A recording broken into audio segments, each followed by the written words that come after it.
देखिए हमारी उम्मीद है और हमारी मांग है कि बजट में हरियाणा को जो अनदेखी का शिकार हरियाणा हुआ है, हरियाणा का इस बार ध्यान रखा जाए। एक के बाद एक बड़े प्रोजेक्ट्स जो हरियाणा से छीनते गए हैं, हरियाणा को उनके अधिकार नहीं मिल रहे। हरियाणा के हमारा हवाई अड्डा वापस से जो अंतर्राष्ट्रीय हवाई अड्डा है, जो जेवर चला गया था, हमें उम्मीद है कि सरकार मांग को मानती हुई हवाई अड्डे को दोबारा से महम में देने का कार्य करेगी।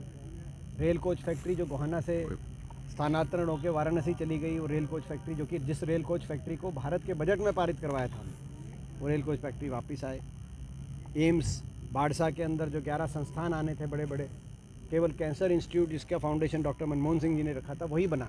उसके आगे 10 संस्थान आज फाइल ठंडे बस्ते में है, वो ठंडे बस्ते से फाइल निकले। पिछले 12 वर्ष में एक खंबा भी मेट्रो का आगे नहीं बढ़ा। हमारे समय 88 किलोमीटर मेट्रो का विस्तार हरियाणा प्रदेश में किया गया था, जिसमें हरियाणा और केंद्र सरकार की सहभागिता थी। लेकिन पिछले 12 साल जैसे ही सरकार बनी तो मेट्रो कैंसिल हो गई हरियाणा की, और 12 साल से 1 इंच भी मेट्रो आगे नहीं बढ़ाई। किस सोच के साथ विकास को रोका जा रहा है, समझ में नहीं से बाहर की बात है। मगर हम उम्मीद करते हैं कि आज मेट्रो को आगे बढ़ाने का शायद वित्त मंत्री जी करें कुछ।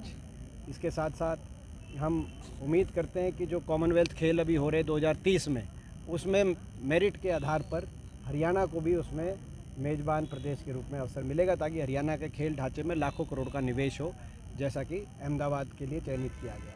तो ये सारी हमारी मांगें हरियाणा को लेकर। हम ये आशा तो करते हैं, लेकिन हम नाउम्मीद भी हैं, क्योंकि आज तक 12 साल तक इनके किसी बजट के अंदर हरियाणा का कोई नाम ही नहीं आता। अभी घंटे के बाद आपको वो भी बाइट में दे दूंगा, करनाल जाके नाम ही नहीं आता।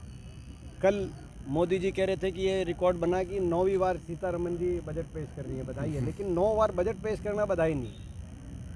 आज तक के देश के ये रिकॉर्ड की बात नहीं है कि 9 बार बजट पेश किया। इस बात की रिकॉर्ड इस बात का है कि आज तक देश के इतिहास में रुपया सबसे सस्ता हो गया डॉलर के मुकाबले। ये गरीब और अमीर में अंतर देश में आज तक सबसे ज़्यादा हो गया। ये रिकॉर्ड बने 78 साल के रिकॉर्ड। देश की सरकार पे 82% कर्जा चढ़ गया, जो आज तक कभी नहीं चढ़ा।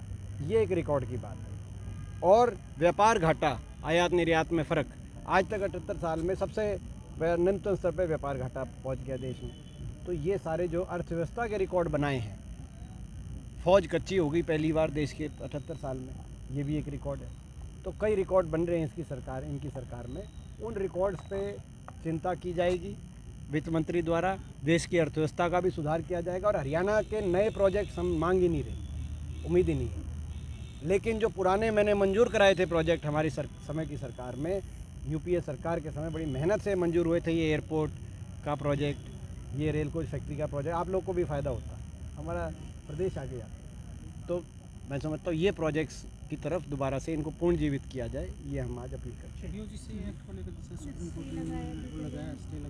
तो काफ़ी मांग हो रही थी, विरोध हो रहा था कुछ, तो अभी जो कह दिया मैंने बजट का, और